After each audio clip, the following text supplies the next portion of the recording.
So welcome back to Country Cow Designs. I'm Jo and I make sewing patterns for bag makers. And this is the newest pattern, the one that we're going to be working on today. It's called That Cute Purse because, believe it or not, we couldn't come up with a name. So it's got these two little pockets on the front, feature pockets. It's got a zip top closure and there's lots of options in the pattern. So this one shows the alternative D-ring method. There are two methods, one in the written pattern and one that's linked in a video in the pattern. We also have a video linked if you want to add piping. So go ahead and choose how you want to make this bag. Customize it to yourself. I've also got one, let's show you this one, without any pockets at all. So there's lots of different options. And this one I decided to quilt out of some scraps. So go ahead and get creative with this one. It's got a lovely zip top closure. Inside it's got a big zip pocket and outside it's got these two little pockets and it's got an adjustable strap that has a cute little accent down the center. So this pattern is classed as an intermediate. It's not really suitable for beginners unless you're a really brave beginner and you want to go for it, give it a shot. I'm going to walk you through every step. So if you're feeling confident, give it a go. Now the pattern testers made some amazing bags. So I'll show you some photos now, but I also want you guys to have a look on the website and you can see some more of the pattern tester photos. They always give us great feedback and really help us to make the pattern an enjoyable experience to sew. So a big thank you to those guys. So this example is made out of quilting cotton with a bit of cork. Over here we have one made of corduroy. This one obviously is quilting cotton, which has been, I've decided to quilt it onto foam. So that makes it a little bit stiffer, but still works quite well. We generally use Decaville in this pattern. Here's another one that we made out of faux suede. So we have tested it in a lot of different materials. It works with all different types of fabrics. Really the criteria is what can your sewing machine handle? So if you've not made a bag before, or if you're nervous starting out, or you've got a really basic domestic machine, go with quilting cotton. You'll be glad you did. And you can make a really fun bag with quilting cotton. So if you want to sew along with me, grab the sewing pattern from our website, countrycowdesigns.com. You can also get from there kits, complete bag making kits for this pattern, and join us for a live sew along at the end of January. That's going to be Wednesday, the 29th of January, 2025. So if you want to join us for that, make sure that you subscribe to the channel and turn on your notifications, and you'll get a notification when we schedule that live show. Lots of other bits like fabrics and zips and the hardware is all available on the website too. So head over there if you're missing anything for making your bag. So I think that's everything. Let's get started. I like to organise my projects after I've cut them out and put them into one of these project pouches. This is a free pattern. If you want it, I'll just link it above for you. Step one is preparation. So we're just going to get everything ready for the bag. So we're using webbing for one side of the strap. So I'm just using a nylon webbing for that, 1 inch wide. For my exterior, I am using a water-resistant cotton canvas. I'm also using a little bit of plain canvas for my pockets and a bit of cork for my flaps. So I've got a bit of variety going on for my fabrics. If this is your first bag, I would definitely recommend going for cotton, maybe even quilting cotton. Something nice and thin that is going to make your bag making experience much more enjoyable. For more experienced bag makers, faux leather, vinyl, cork, these are all great options. For the bulk of my lining, I'm going to be using the plain grey. So I've gone ahead and I've cut everything out according to the cutting chart. So when you download your pattern, you will have a cutting chart. It will have measurements here as well and all of the pattern pieces. So you know what to cut from your exterior fabric, lining fabric, stabilizers, and what notions you need. So I've gone ahead and cut everything out. And then on the back of the pattern pieces, I just mark my letter so I can find them when we get to each step.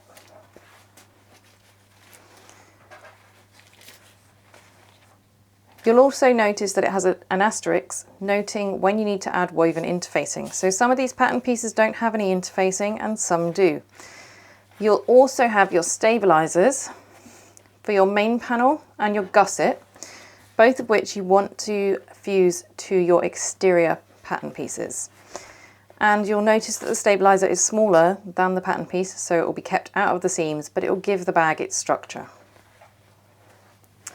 For the flaps and pockets, you can go ahead and fuse your stabilizers. Again, they need to be centered. You can fuse that to the lining or the exterior for the flaps and the pockets. Once all of your pattern pieces are cut out, you're going to have your 2 zips. You are going to need something to attach the flaps to the pockets. So I am using press studs. You could use magnetic snaps instead if you prefer. Totally personal option. I'm going to use bag feet. That's optional. Again, depends whether you're going to be putting the bag down on the ground a lot. Got my 2 swivel hooks for my strap, my 2 D-rings and a strap slider. 2 zips, one for the exterior of the bag and one for the interior pocket. And then I got some fun rivets which say limited edition on them. You don't have to use rivets for this pattern, but I like to. Another option is a hardware zip end, or you can follow the pattern and make a fabric one. And lastly, I've got my strap ends for my strap. So that should be everything that you need ready to make your bag. Let's get started. Step 2 is straps. For this step, you're going to need your webbing. You are going to need your 2 D-ring tabs, your main crossbody strap piece, 2 swivel hooks, 2 D-rings, strap slider, rivets if you're using them, and some strap ends.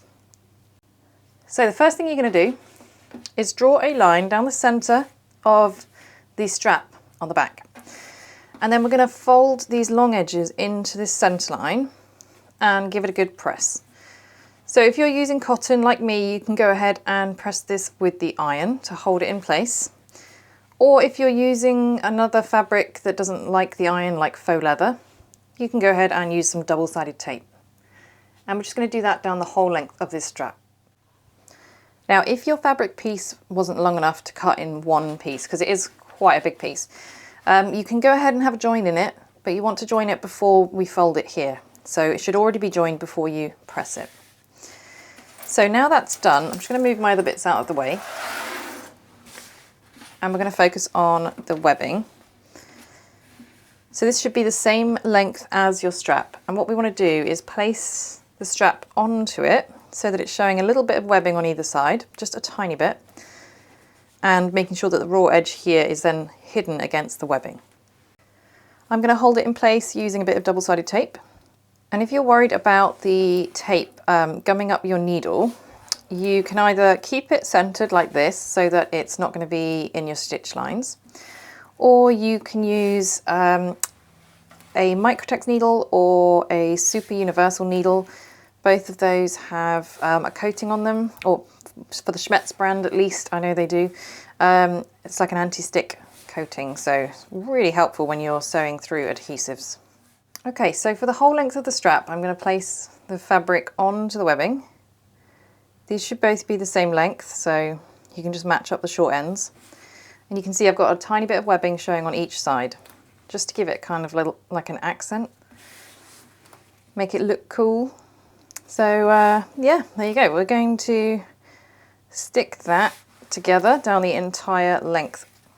So I'm going to take this over to the sewing machine. I'm going to swap my bobbin thread so it matches my webbing and my top thread matches my fabric. We're going to sew a long line of stitching down each edge close to the edge of the fabric, using about 1/8 of an inch seam allowance, and I like to use a longer stitch length for this. I think it looks better on these long straps, so I'm going to use a 4 stitch length.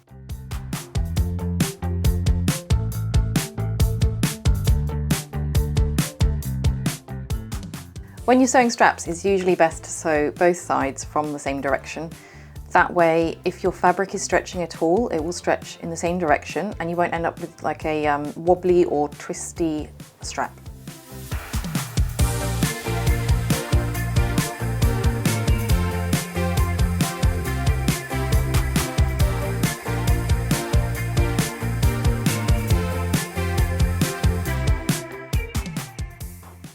Now we need to attach the strap ends. If you don't have hardware strap ends, you could instead use a piece of cork, vinyl, anything like that, and create like a little accent piece on the end. So you just wrap it over the edge. Any fabric that's happy to have a raw edge would work like that. So the only thing is, it depends on what size your strap ends are as to whether they will fit through the strap slider. So to avoid risking it, I'm going to fit mine in just a minute. First of all, I'm going to put one end through my strap slider and up over the center bar. So what I want to do is fix this in place here So now it's through, I'm going to go ahead and fit my strap end. I like to use a little bit of glue in these. Okay, so this is optional, but I just like to make sure everything's going to stay put for as long as possible. So I'm going to put it so that the screws will be hidden. And what I like to do is punch a little hole with my awl so that the screws will go in nice and easy, because these screws are small and a little bit faffy.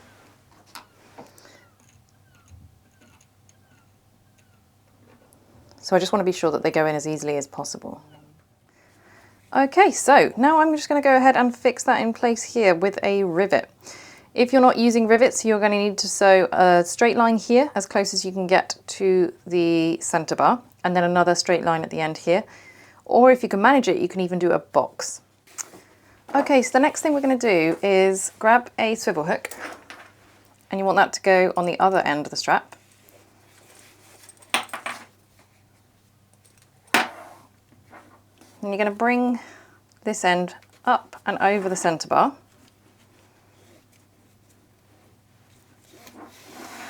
So as you pull it tight, just check that your swivel hook looks like that it's not pointing in that way. This is how you need it to be. So then on the remaining end, we want to put the last swivel hook. So pop that on and go ahead and fit your remaining strap end. Okay, so I'm going to fold that back and I'm going to fit another rivet here. But again, if you're not using rivets, you just need to sew a line near the swivel hook and down here, or you can sew a box. So that's your strap done. You can set that aside now and we'll move on to the D-rings. So you're going to need your D-rings and your D-ring tabs. And on the back of your D-ring tabs, you should have a line. You just need to draw this down the center. And then the same as we did with the strap, we're going to fold each long edge into the center line and give it a good press. Now those are folded, I'm going to take them over to the sewing machine. I'm going to top stitch each of the long edges with 1/8 of an inch seam allowance. So you might be aware there's an alternative option for the D-rings. If you prefer to use the alternative option, I will link the video for it now.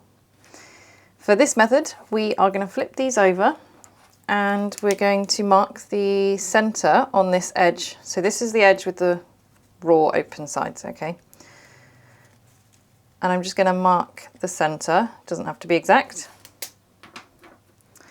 Use a bit of double-sided tape on the ends because we want to be able to hold all of this in place. So we're going to pop a D-ring onto there. Make sure that this is the raw edges side. You're going to fold it in to meet that line there. If you're using quilting cotton, I would definitely recommend adding a bit of stabilizer sort of inside here before you get to this step, just to give it a little bit of added strength. My fabric is already a canvas and it's got interfacing on it, so I'm quite happy with that. So I'm folding the two short edges in like that. I'm also going to put a clip on to make sure it stays together. That's what it's going to look like. I'm going to do this with both of them. So that's your D-ring tabs ready. Now let's move on to the next step. Step 3 is the flap pockets. For this step, you're going to need your press studs, or if you're using them, magnetic snaps.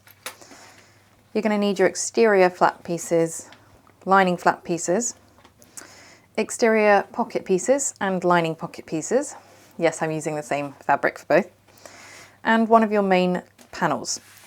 So I'm going to set aside everything except for the pockets to start with. Now, my exterior have got the stabilizer fused already.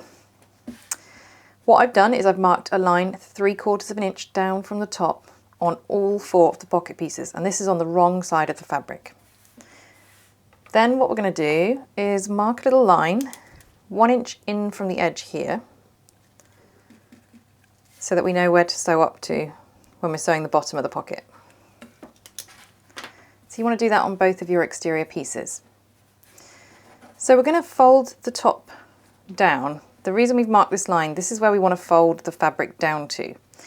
Now you can either press this with an iron or you can use a bit of double-sided tape, but basically what you want to do is hold it in place so it meets the line. So on the exterior it should be nice and easy because it's folding on the edge of the stabilizer. You're not folding the stabilizer, provided your stabilizer is fused centrally. And then on the lining, you're going to do the same thing. Fold it down to the line and give it a good press. So now what we're going to do is place a lining piece right sides together with an exterior piece to create each pocket. Now the most important bit to line up is this top folded edge. So you want to fold that first, match that first. So if the rest of the pocket isn't perfectly lined up, it's not the end of your bag, but you do want that top bit to match up because that needs to look nice and neat. So what we're going to do is we're going to take this over to the sewing machine and we're going to sew around the stabilizer. So this is easiest with a zip foot. So you can get right up against the stabilizer and use it as your guide as you sew from here down around the corner and then down your 1-inch line.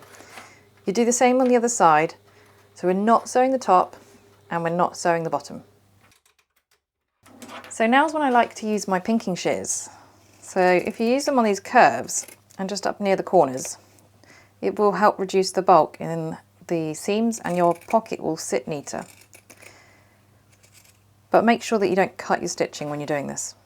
Now we're going to turn the pockets right side out. And make sure that you push your curves out. This is where the turning tool is quite helpful. You can kind of shove it in and push the curve out. The stabilizer should help make sure that it sits nice and neat. And where you've dropped down on the 1-inch mark, if you get a bit of a slant like this, if it's not a perfect right angle, don't worry too much about that. That's not going to be a problem. It's going to be hidden in the seam anyway. What you want to focus on is getting a nice neat curve.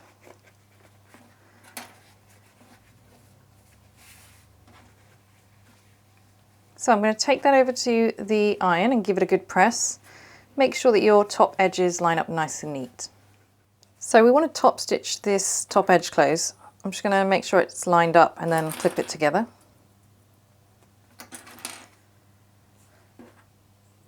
Now I know the raw edge down here might be a bit scary, but don't worry about that. That is going to be hidden in the seam later, so we're not worried about that at all.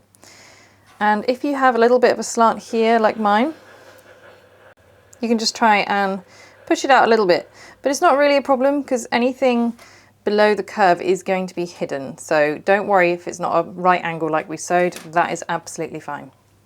So we're now ready to fit the press studs. So I've marked where I want it. It's 3/4 of an inch down and centered. And I'm going to punch a hole through that mark. Now if you're using magnetic snaps instead, just make sure that you follow the pattern when it says that it's time for you to fit those, because they are fitted a little bit differently to these. I'm going to use a little bit of fray check on my hole. And then we're going to fit the male part, which if you haven't used these before, you're looking for the button and the post. And what we're going to do is pop the post through from the back, pop the button on, and then set that with the hand press. Now if you're using thin cotton fabrics, you may need to put a little bit of leather, cork, whatever you've got. You might want to cut out a little circle and put it on the back of your pocket, or you can have it as a feature on the front actually if you can get the circle perfect, just to pad it out, because these are designed to work with any fabrics up to thick fabrics. So if you're working with cork or vinyl, they're going to go great. And if you are working with cotton, you just want to give it a little bit extra thickness around here. So you could just cut out a little cork circle and pop that either inside the pocket or on the outside, just to thicken it up. So I'm going to fit both of these and set those on my hand press. And if this is your first time using these studs, you're looking for the one with the post on it. So that can go into the post one. And then the other one has got this little spring kind of around it and should fit perfectly onto the button side. So set your pockets aside and grab your flap pieces. We're going to do a similar thing to what we did before, and we're going to fold down to a 3/4 inch line on the top edge for each flap piece. So because I'm using cork for the exterior fabric, I'm going to use double-sided tape to hold this in place. So you're folding it over the stabilizer. Don't fold the stabilizer. And do the same thing with both your exterior pieces and your lining fabrics, folding it down to the wrong side to this 3/4 inch line. Okay, so if it doesn't fold down perfectly to the line, don't worry. It's the stabilizer that is going to give the shape of your flap. I apologise for my noisy iron today. It is endlessly cleaning itself. Okay, so we're going to do the same thing as we did for the pockets, and we're going to place an exterior and a lining together, and we're going to line up these folded top edges. That's the bit that matters. Make sure that's matched up neatly. I'm going to take these over to the sewing machine and sew around the stabilizer. Again, I'm going to use a zip foot so I can get right up against it. And I'm going to use a shorter stitch length so that the curves get a nice neat finish. Make sure you backstitch well at the top, and we're not sewing this top edge. So again, I'm going to trim these curves with my pinking shears to try and help that lay a little bit flatter. I'm going to turn these flaps right side out. And again, the stabilizer should help you with the curves, but you might want to use a turning tool or a chopstick or whatever you've got lying around that is blunt but slightly pokey.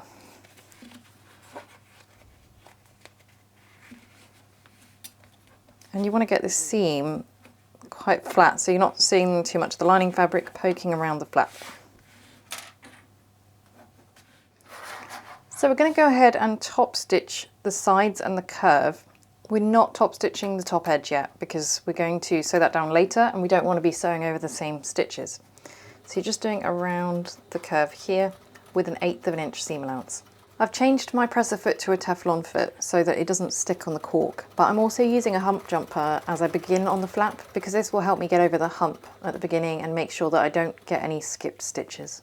Okay, so now that's done, we need to fit our press studs.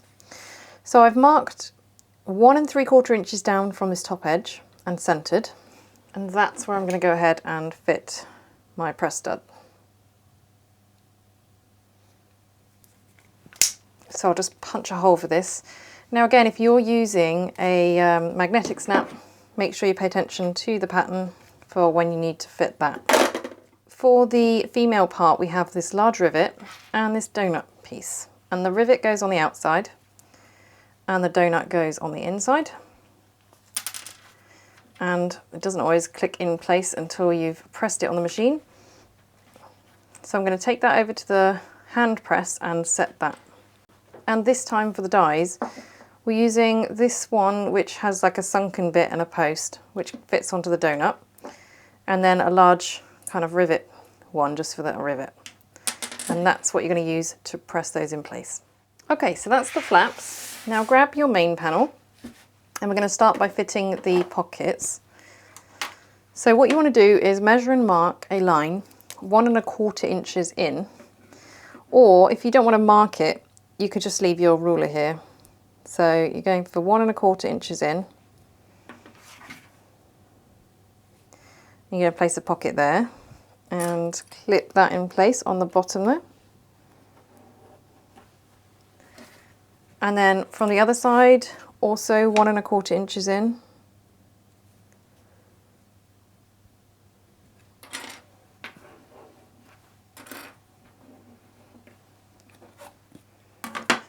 So I'm going to take this over to the machine. You just want to kind of make sure that both your pockets are straight.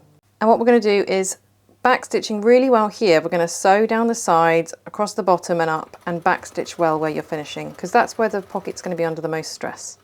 Do that for both pockets. So to ensure perfect placement of your flaps, you just want to clip them on. Now they should be placed about 1 7/8 of an inch down from the top. But basically what you want to do, you just want to make sure that they're sat flush and that they're straight. That's the most important thing. And then once you're happy with that, we're going to sew with an 1/8 of an inch seam allowance here. So that's closing up the gap and also fixing it in place. Back stitch well at the ends, and then sew another line of stitching an 1/8 of an inch below the first. Okay, so that's your pockets done. Now we can move on to the next step. Step 4 is the gusset. For this step, you should have your bag feet if you're using them, 2 D-ring tabs, and your exterior gusset. So the first thing that we're going to do is fit the D-ring tabs. If you want to use the alternative method, I'll link that now, but we're just doing the method in the main pattern for now. So what we want to do is measure and mark a line 1.5 inches down from the top. And then you want to mark the centre of that line. We're going to place this D-ring tab onto that mark. So I'm just going to put a bit of double-sided tape on the back to hold it in place. Now, if you're using cotton, you should already have a bit of stabiliser in here, and you'll have a bit of stabiliser on the back of here. So it should be nice and strong.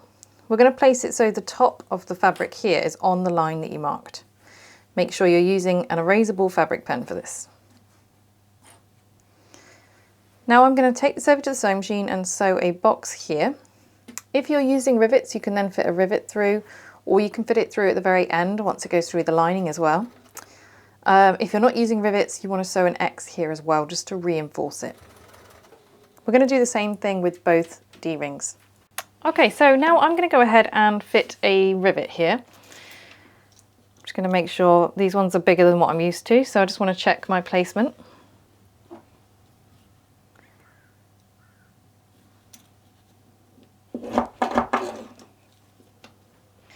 So usually I like to wait and fit these at the end so that they go through the lining as well, but actually today I'm just going to go ahead and fit them now. But I'm also going to add an extra little bit of stabiliser, some Decaville Heavy. I like to just use whatever I've got lying around to reinforce my rivets, give them a bit of extra strength. I'm now ready to fit my bag feet, so if you're not having them, that's fine, you can just skip that little step. On the back of my pattern piece I have marked the location. This is measured in the pattern, it's 4 inches out from the centre, 1.25 inches in from these long edges. So you can just grab those measurements off the pattern. I'm going to punch a hole for each of my bag feet to go through, because I've got screw-in bag feet. So when you're doing this, you just want to fit the bag feet according to the manufacturer's guidelines. So they could be different if you've got prong bag feet or something like that. This is a Japanese hole punch, if you're wondering. So we stock these, the screw is long enough that it can go through varying thicknesses of materials and things like that. So it does mean when you've got a nice thin material like I have, you need to get a little bit of a spare stabiliser to pack it out. So I'm just gonna shove that screw through a bit of foam and then screw my bag feet on. So you just want to make sure it's a nice tight fit. So that's my bag feet fitted. Now we can move on to the next step. Step 5 is exterior construction. For this step you're going to need both of your main panels for the exterior and the gusset. And what I'm going to do is I'm going to mark the centres on each of my main panels. So for me I find it easiest to match up the panels all around, and then I just take a tiny triangular snip there. And that marks my centre for me, but everybody has different ways of doing this, and you can of course just mark it with a fabric pen if you prefer.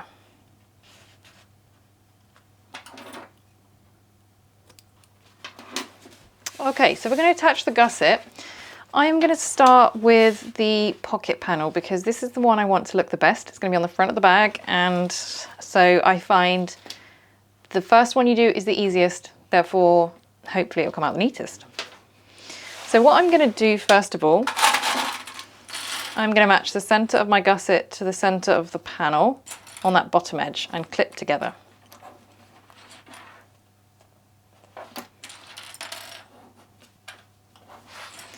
Then I'm going to match the top edge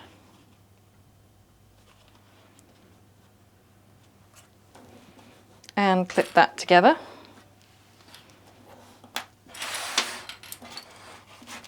Do that on both sides.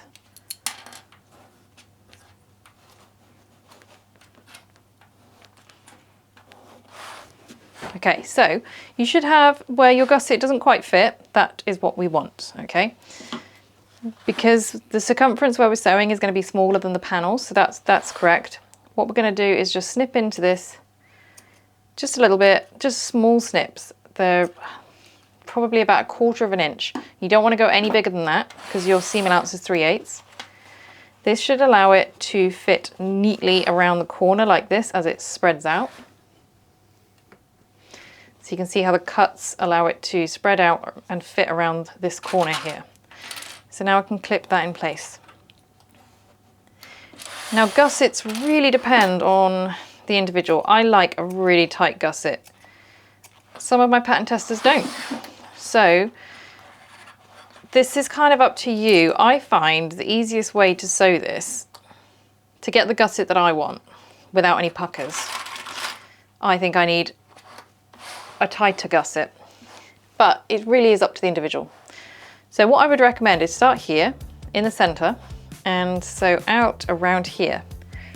Then start at the center again and sew out the other way. That way, if you're going around this corner and you're thinking, I want this to be tighter, that's fine. Then you're going to end up with this gusset poking out a bit at the top, and you can trim it off, and that is not a problem. But by starting in the center and going out, you're going to make sure that both sides come out the same amount and that you're trimming the same amount off the gusset. If you do end up trimming your gusset, make sure that you trim a little bit off your stabilizer too, and that you trim your lining gusset to the same length. An even easier way if you want a tight gusset. I sewed this side first, then I could see that I wanted to trim this much off my gusset. So I moved this one to match. That way I could sew it from this direction, which is easier because you can see the seam allowance on your machine. I'm not a fan of sewing the other way around, although I do when I need to. Okay, this is looking good so far.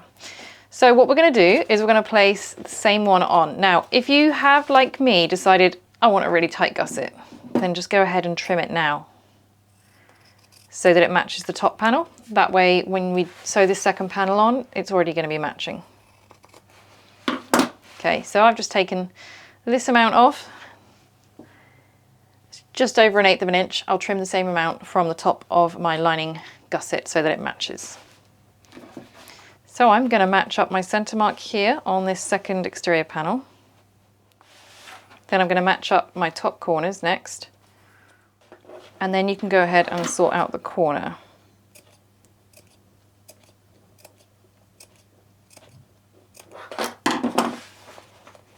So just small snips and then spread it out so that it fits around the corner. So I'm going to take that over to the sewing machine and sew that on with 3/8 of an inch seam allowance. Okay, so the last thing we're going to do in this step is press these seams open. So you can either press them open with an iron, or what I'm going to do is just stitch them open, because I just find that way is definitely going to stay open and we're not going to end up with like seams that are thicker than they need to be, because once this goes together with the lining, we want it all to be sitting nice and flat and not bunching up. Okay, so that's what they look like when they're butterflied open. Now we are done with the exterior, we're going to move on to the next step. Step 6 is the lining zip pocket. For this step you should have your zip pocket facing, 2 zip pocket pieces, and one of your main lining panels. So the first thing that we're going to do is grab the pocket pieces. So I'm just going to grab one of them. I'm going to place this right side up with the zip right side up on the top edge and clip those together. Now I like to fit my zip pull after I've sewn it, it's just that little bit easier. And if, like me, you're using a nylon zip and you've got a bit of fraying going on, you can just melt it down very quickly with a lighter. Okay, so we're just going to sew this with a scant 1/4 inch seam allowance, which is a little bit less than a 1/4 inch. So now I'm going to grab my second pocket piece. This is also right side up, this is the top edge, and again I'm going to put the zip right side up on top of it. Now I'd just like to make sure that my pockets line up on the side before I clip it all in place. You could just mark the centers on everything, but I just like to make sure that my pockets are lined up. So I'm going to sew that with a scant 1/4 inch seam allowance. Okay, so I'm just going to open this up and press the zip flat. So I'm going to use the iron to do that. This is going to help it lay flat when we fit it, and it's just going to make it a lot easier. So now that's flat, I'm going to go ahead and put the zip pull on. If you've not used this type of zip before, you want to get the curved end here, and you want to put a little bit of the teeth in from each side, just a little bit, and then kind of nudge it on. Then you put your fingers down to hold down the tape and just give it a little tug, and that's how you get it on. Okay, so I'm going to set that aside for a second and grab my zip pocket facing. On this, I need to mark a line 1 inch in from every edge. Okay, so we're going to just draw a line 1 inch in, and it's going to create a rectangle. Okay, so I've got this box now, which is about 1/2 inch tall, and then I'm going to draw a line down the center, doesn't need to be exact, and a little triangle at the end to meet these corners. You can tell I'm not exact, I've done this too many times. Okay, so the next thing we're going to do is mark the center on the top edge of this. Grab my main lining panel, mark the center on the top of that too.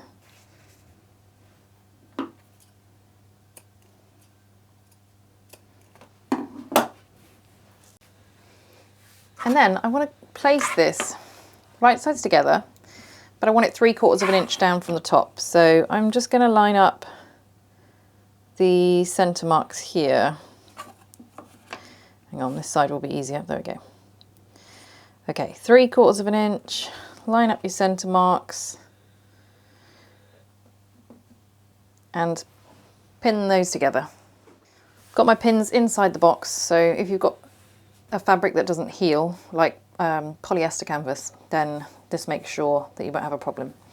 So what we're going to do now, we're going to sew this rectangle here. When I get to the corners, I'm going to go down to a really short stitch length. So because I'm using cotton canvas, I'm going to go down to a 1 stitch length for these corners. That is going to ensure a neater finish on the corner. Okay, so I'm going to cut this center line that I drew, and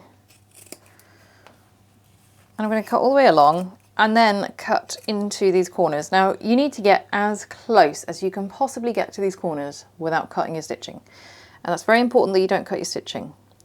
So you may want to use a very sharp pair of scissors. Probably smaller scissors are better, but these are my sharpest ones. Or you could use a craft knife, of course.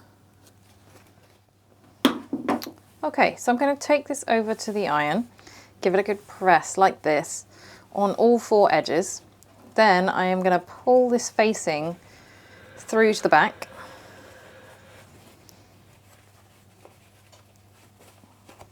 And give it a good press, so it's going to end up like this on the wrong side of the main panel. So if this is your first time doing one of these facings, it's not always easy.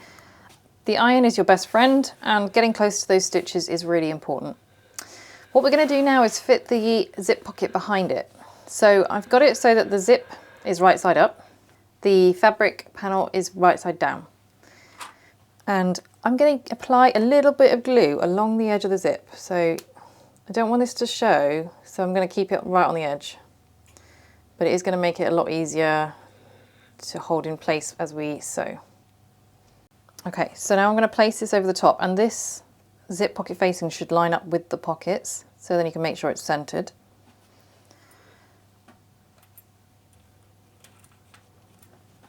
Okay, and we want it perfectly central over the zip tape, so it's got a nice even gap above and below the teeth.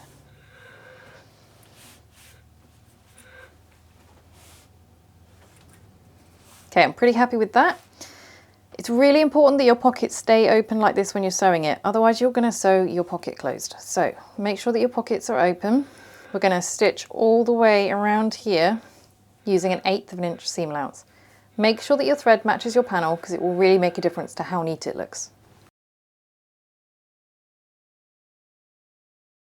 So now that's sewn, turn it over, and one of your pocket pieces is going to be shorter. So what we want to do is fold this up by like 1/2 inch about. It's really not super important, but you want to fold it up and then fold the longer one so that it matches like that. Give those both a good press with the iron. Okay, so now I'm going to clip these pocket pieces together. Now we're doing it this way because we're going to turn the bag out through the pocket, which is why we have folded those edges up. So what you want to do now is take this over to the sewing machine, and you're just going to sew the sides of the pocket only. Make sure that you backstitch really well at the bottom because it's going to be strained a little bit as we turn the bag out through it. Okay, so that's your zip pocket finished. Should still be open at the bottom, so you can set that aside and we'll move on to the next step. Step 7 is the top zip closure. So for this step, you're going to have your longer zip. You're going to have a hardware zip end or the fabric one. I'm just going to cover the hardware one in the video, but if you look in the pattern, it will tell you how to do a fabric one. Your 2 zip top pieces and your 2 lining panels. So I'm just going to start with the zip. And first of all, you want to mark it 1 inch in from the end. Mark it on both sides.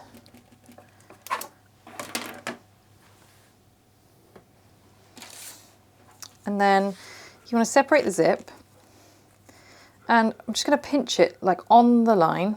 So as I pinch it, it's going to create this natural fold, a 90-degree turn.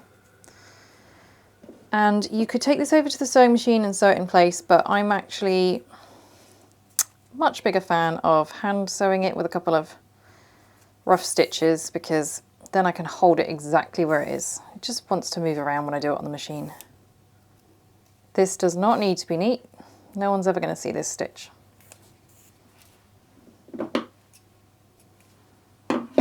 Okay, so now I'm going to grab the line on the other side and do the same thing. Make sure that it matches up nice and neat, so that they're even. And fix that in place. Okay, so now you want to put your zip pull on the other end. Again, if you've got a nylon zip with a bit of fraying going on, might just want to melt that down, and then it will stop it from fraying. Okay, so I'm just going to put my zip pull on so that it's closing toward those folded teeth. And then I'm just going to trim the folded teeth down so that they line up with the edge here. Now usually this is the point where I would put the zip pull on the end, but actually I'm just going to stick a wonder clip on so my zip pull doesn't fall off. And I will show you how to fit it at the end, just in case. If this is your first time doing this type of zip top closure, you might want to just leave the zip tail off until later. Just in case you get yours the wrong way round, it will make it easier. So I'm going to separate my zip. You could sew a couple of stitches instead if you want to really stop that coming off. Now grab one of your zip top pieces, and from the left you're going to measure in and mark with a fabric pen 1 1/4 inches.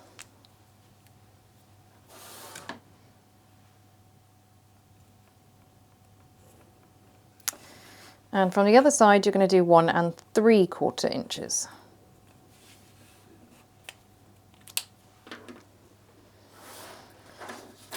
So 1 1/4 inches on the left. Grab your zip and place it right sides together so the turned teeth are on the 1 1/4 inch mark.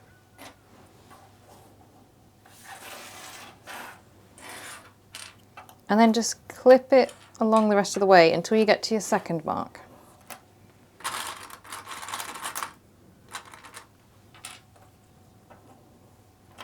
And at the second mark you're going to fold this like this, okay, so that now you've got the right side of the zip here, and this zip is on the line.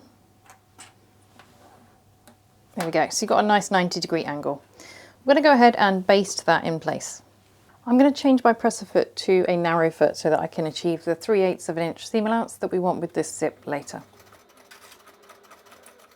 Okay, so grab your panel that has the zip pocket and you place this zip piece up here. So this is right side up, this is right side up. Make sure your zip is still clipped up here. What you're going to do is flip it over so they're right side together, and then clip them along that top edge. And we're going to sew this with 3/8 of an inch seam allowance, which is quite close to the zip, which is why you might need your narrow presser foot. So it is important to use the right seam allowance here, otherwise your lining panel will end up being a different size to your exterior panel, and we don't want that. So I'm going to press this top piece up. Now you might want to give this a good press with the iron, depending on the material you're using. And your zip should be hanging down into the bag like this, so it's now unclipped. We're going to top stitch through here with 1/8 of an inch seam allowance. So it's now time to grab your second zip top piece, and you're going to reverse the measurements on this. So you are now measuring 1 3/4 inches from the left, 1 1/4 from the right. Okay, so you're going to place your first panel like this, upside down, and this is your 1 1/4 measurement. You're going to grab the teeth and stick them on your 1 1/4 measurement, same as you did last time. Okay, and when you get to this line again, you're going to fold it up at a 90-degree turn and have the zip running up the line. So I'm just going to baste that in place. Okay, so this feels a little bit strange, but you're actually just doing the same thing as you did a minute ago. So you take the other lining panel and you place it right side up. This is right side up. And you're going to flip it down so that they're right sides together and flip together. And we're going to sew that with 3/8 of an inch seam allowance. Okay, so again, I'm going to push this top piece up, give it a good press. And you want to make sure the zip is hanging down into the bag again while we top stitch this with 1/8 of an inch seam allowance. Okay, so at this point, you just want to check that your zip does up. So you might end up like mine here, where you're thinking, oh no, it's not going to do it. But if you just flip that panel around, then there you have it. And you just want to check that everything lines up quite neatly. Now that's going to want to go down into the bag, which is what we want. Step 8 is the lining construction. So you should have your 2 main lining panels and your lining gusset. And make sure that you've got your centres marked on your gusset and both of your main panels. Then what we're also going to do is mark 1 inch down. We're going to mark a line on the wrong side of this gusset. This is just going to help us know when to increase our stitching on the lining. So we're going to go ahead and attach the gusset, just like we did with the exterior. Now, you might want to just undo the zip. That is fine if you're confident getting the zip pull back on. But what I would recommend doing is marking it right on the end, so it'll be hidden in the zip tail. But marking it so that you just make sure that they're lined up and make sure that you get it lined up again. But I'm actually just going to leave mine because it doesn't bother me at all having it there. So, do you know what? I'm gonna stick it in the pocket. Okay, so what I want to do first of all is take my lining panel, take my gusset, match the centre marks and clip them together. Now remember, if you trimmed your exterior gusset, you are also going to have to make sure that you trim this one by the same amount. So if you trimmed 1/8 of an inch off your exterior, you just want to do the same thing for your lining. Don't worry about the 1 inch mark, it's not really going to be affected. Okay, so then what we're going to do is match the top edges together and clip those.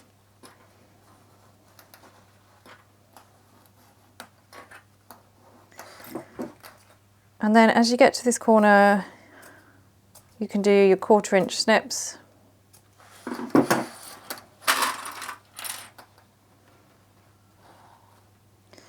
Get that to fit nice and neat around the corner.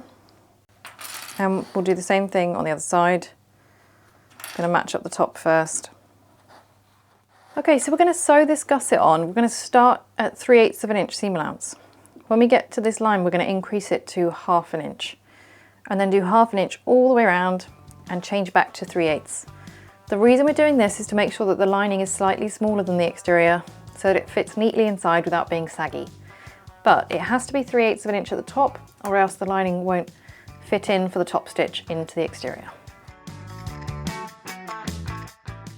Okay, so you may then want to use pinking shears on the curves. It's up to you. Some people do, some people don't. It does just help the curves to lay a little bit neater.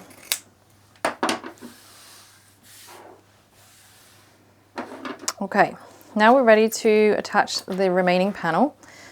So again, match up the bottom center mark, match up the top marks, and then fit the rest of the gusset. Now we can take that over to the sewing machine and sew that gusset on.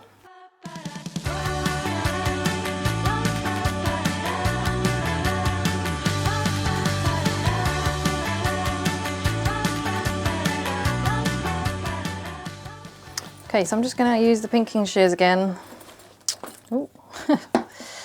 to reduce the bulk a little bit on these corners, on these curves. Okay, and then I'm going to take this over to the sewing machine and I'm going to baste open the sides here like this, the same as I did on the exterior, just to make sure it's going to lay flat for the top stitch. So that's all done. Now we can move on to the final step. Step 9 is final assembly. So for this step, you're going to have your exterior and your lining, and you're going to turn your lining inside out. And then you want to place it into the exterior, and you want the zip pocket to be on the exterior side that doesn't have a pocket. This way it just means you've got a pocket on each side and you won't get too bulky on one side. Now I'd recommend just folding your D-rings down. And the first thing we're going to do is match up the seams here and just clip those together. Okay, and then we want to clip the rest together. So I just like to kind of tighten them to make sure that I've got the centers.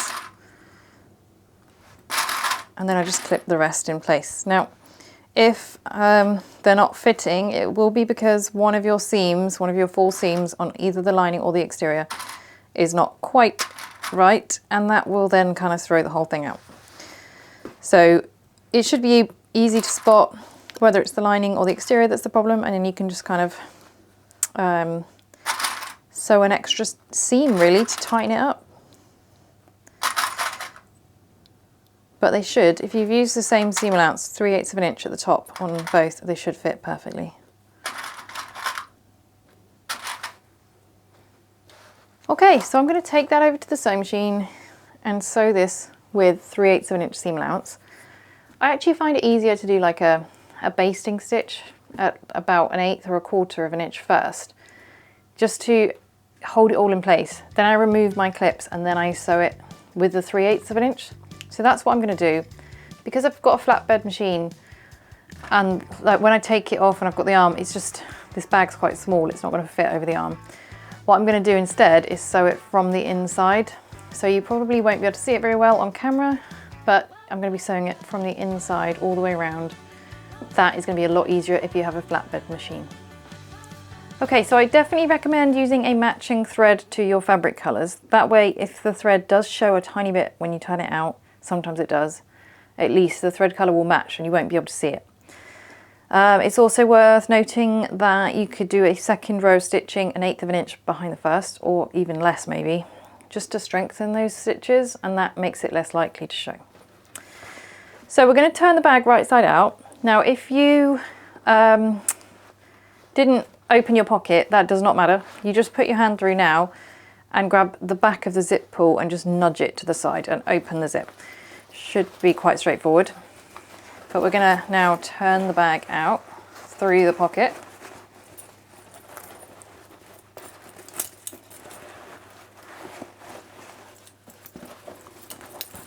Now if you're using a faux leather,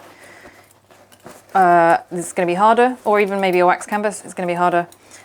In those cases, you might find using a hairdryer to heat it up, like warm it up, helps it turn easier, but just be really careful with it if you do that.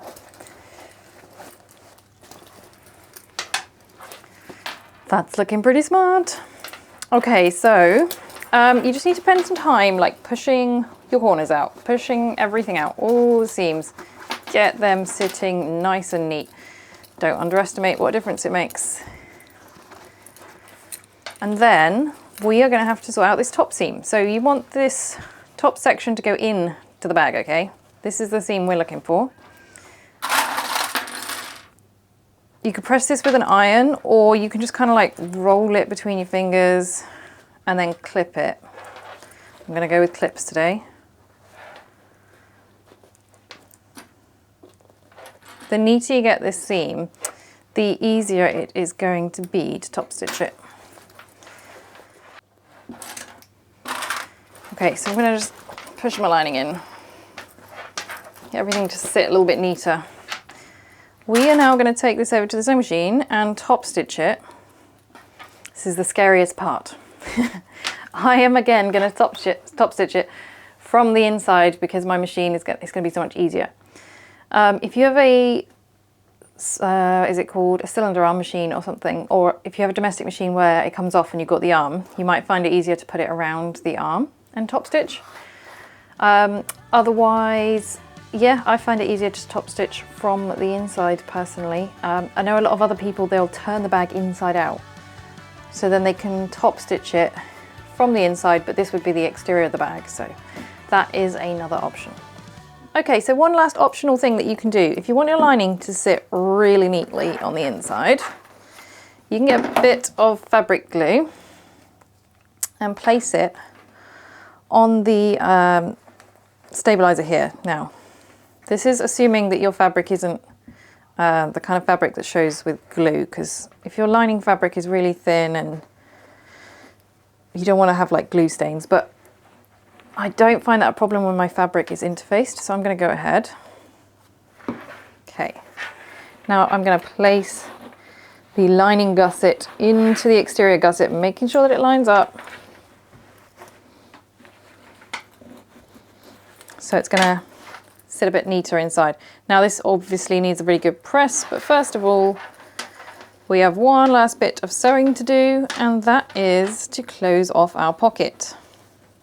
So you're going to pull it out, you're going to match up your folded edges and clip them together. Okay, I'm going to sew that on the sewing machine with 1/8 of an inch seam allowance, or you could do even less if you're able. Or if you really want to, you could do a blind ladder stitch by hand so that the stitch isn't seen, but it is going to be inside a pocket, so I'm not worried about that. Okay, so shove that pocket back in, push the corners right down in there. See, no one's ever going to notice that seam, so I am not worried about that. Okay, you want to make sure everything is sitting nice and flat, and then I'm going to take this over to the iron and give it a really good press. You can either like fill it with towels and then give it a press, or you could kind of put it on the ironing board and then get the iron in if your iron is small enough. I generally find the towel method is the easiest. But there is one last thing we need to do, and that is fit the zip end. So, right, figure out if you've got your zips on correctly. Mine is not. There we go, that's the easiest way to do it. So I'm just going to put my zip ball back on because I've twisted that.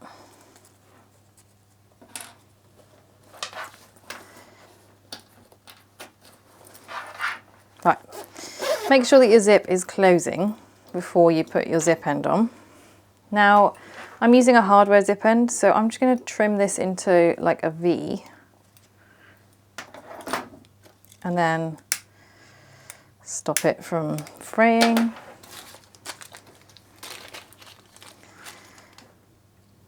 Oh, got 2 screws. Okay. I'm going to put a little bit of fabric glue into here. That should just help keep it in place. And then what I'm going to do is fold it and kind of roll it underneath so that it's as thin as the teeth. So it's all kind of rolled under itself.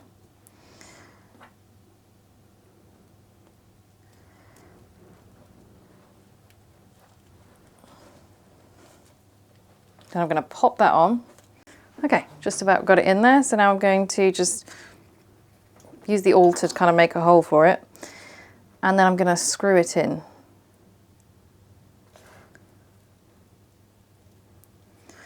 Now if you want a fabric zip end, just follow the instructions in the pattern to do that.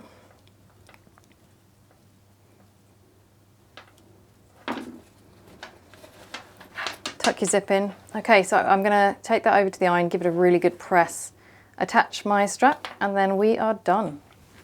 So there's our finished bag. I think that looks really cute, especially with the cork flaps as an accent. I really like it. So there you go. That is that cute purse all finished. So for our next video tutorial, we are going to be doing a pattern that I have been working on for a very long time. So I know a few of you asked a couple of years ago for a baby backpack or a nappy bag or a diaper bag if you're in America. So I designed this pattern maybe 18 months, 2 years ago, and I've had some friends testing it for me who had a baby, so I've just been working out all of the kinks. Also, everybody has an opinion on the best baby bag, so let's hope that we finally achieved it. It has got a billion pockets. The one thing that I have been working on for a while is figuring out the opening, because I wanted it to open fully, but also I wanted it to catch, so you can choose whether it opens fully or not. So I've been working on that, and I've got that all sussed. So we will be bringing out this pattern in maybe March 2025, something like that. We're just finishing off the last ones, and then we'll be sending it to the pattern testers. So look out for that. Make sure that you subscribe to the channel and turn on notifications so you get notified every time there's a new tutorial. And I hope to see you soon. Bye.